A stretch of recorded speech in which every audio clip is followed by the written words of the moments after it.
Hello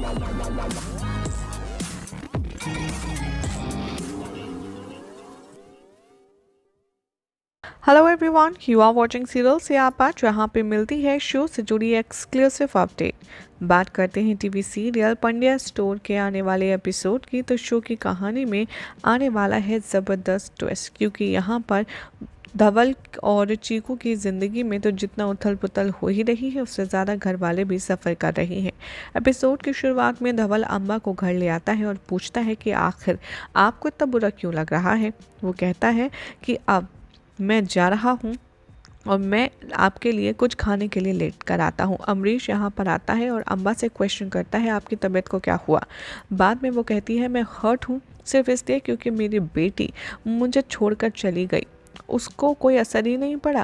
और instead कि उसके सामने हम ये जश्न सेलिब्रेट करते, लेकिन उसको अपने पति के अलावा किसी की पड़ी नहीं। अमरीश कहता है ईशा हमेशा से ही हमारी रेपुटेशन बर्बाद करने पर तुली रही है, इसीलिए उसे कभी भी कोई परवाह नहीं, तभी तो वो चली गई ना, और हम अब सेलिब्रेशन करेंगे। नताशा यहाँ पर धवल को कॉल करती रहती है, लेकिन वो कॉल पिक नहीं करता। शेष और मिथु यहाँ रिक्वेस्ट करते हैं इंस्पेक्टर से कि कार हटाएं आगे, क्योंकि उनका एक इमरजेंसी पेशेंट है, लेकिन वो हटाने से मना कर देते हैं।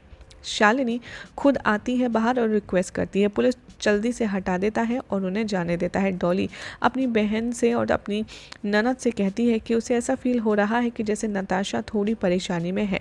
धवल क्वेश्चन करता है कि क्यों किसी ने भी रोका नहीं उसकी मदद करने से। प्रणाली कहती है कि कॉन्ट्रैक्ट ने कहा था कि कोई भी हम में से इंटरफेयर नहीं करेगा उसके पर्सनल मैटर में, और चाहे धवल तुम उसके साथ भी चले जाओ तो भी। अम्बा नोटिस करती है धवल का फ़ोन और वो उसे स्विच ऑफ करके रख देती है।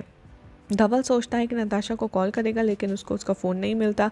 अमरीश उससे कहता है कि तुम गेस्ट को अटेंड करो। नताशा हॉस्पिटल पहुंचती है। डॉक्टर इन्फॉर्म करते हैं सुमन को कि पल्स जो है वो बहुत ज़्यादा वीक है, इसलिए हम इन्हें आईसीयू ले जा रहे हैं। शालिनी यहाँ से जा रही होती है, नताशा के सामने वो आ जाती है और वो कहती है कि क्या तुम्हें कोई हेल्प चाहिए। गेस्ट यहाँ पर अमरीश के होली फंक्शन शुरू करने की डिमांड करते हैं और कहते हैं कि गाना चलाओ भाई।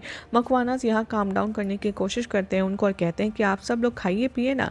धवल यहाँ सोचता है कि उसे फ़ोन ढूंढना होगा। आई होप नताशा और सुमन दोनों ही लोग ठीक हों। सुमन यहाँ पर आईसीयू में है।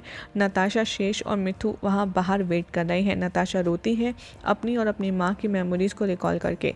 सुमन यहाँ पर बहुत ज़्यादा परेशान है, उसकी हार्ट बीट जो है वो वापस नहीं आ रही है। हालांकि वो बाद में फाइनली अपनी आंखें खोलती है। नताशा नोटिस करती है और अपने भाई को बताती है। धवल को उसका फ़ोन स्विच ऑफ मिलता है। वो सोचता है कि आखिर वो नताशा को अब कैसे फ़ोन करेगा। डॉक्टर इन्फॉर्म करते हैं कि सुमन जी ने यहाँ पर अपना जो होश है वो वापस ले लिया है, लेकिन अभी भी उनकी सिचुएशन सीरियस है और वो ब्रेन स्ट्रोक से सफ़र कर रही हैं। डॉक्टर सबसे कहते हैं कि आप लोग इन्हें बहुत ज़्यादा लेट लाए, इसलिए रिकवरी के जो चांसेस हैं वो थोड़े कम हैं। इवन वो नताशा से कहते हैं कि आप इनको घर ले जाइए वापस और प्रेफर कीजिए कि इनके लास्ट टाइम में आप घर पर रह कर के इन्हें अच्छे से टाइम दें। नताशा यहाँ पर अपना होश को बैठती है और नताशा यहाँ डॉक्टर को चिल्लाती है। शेष यहाँ पर उसे काम डाउन करता है और कहता है कि हम लोग अरेंजमेंट्स करते हैं यहाँ पर इनको घर ले जाने के वापस। नताशा कहती है कि मैं बेस्ट हॉस्पिटल बेस्ट डॉक्टर ढूंढूंगी, और वो चिल्लाती है शेष को कि वो ये कह रहा है कि अब मेरी माँ आखिरी सांसें गिन रही है। वो गुस्सा हो जाती है। यहाँ पर नताशा ब्लेम करती है अपने आप को अपनी माँ की कंडीशन की। शेष कहता है सुमन से कि वो जाएगा पाइंडर हाउस। नताशा कहती है कि नहीं, मैं यहाँ पर ऐसा कुछ नहीं करने दूंगी, अगर तुम गए तो तुम मुझे भी खोदोगे। वो धमकी देती है मैं अपने आप को मार लूँगी। शेष और मित्तू कहता है सुमन से कि हमें उनको हॉस्पिटल से ले जाना होगा और एपिसोड एंड हो जाएगा। यही सब दिखाया जाएगा शो के अपकमिंग ट्रैक में। देखना होगा काफ़ी इंटरेस्टिंग कि आखिर क्या वाकई में सुमन की मौत हो जाएगी। क्या लगता है कॉमेंट कीजिए, साथ ही वीडियो को लाइक शेयर करके चैनल को सब्सक्राइब करना ना भूलें।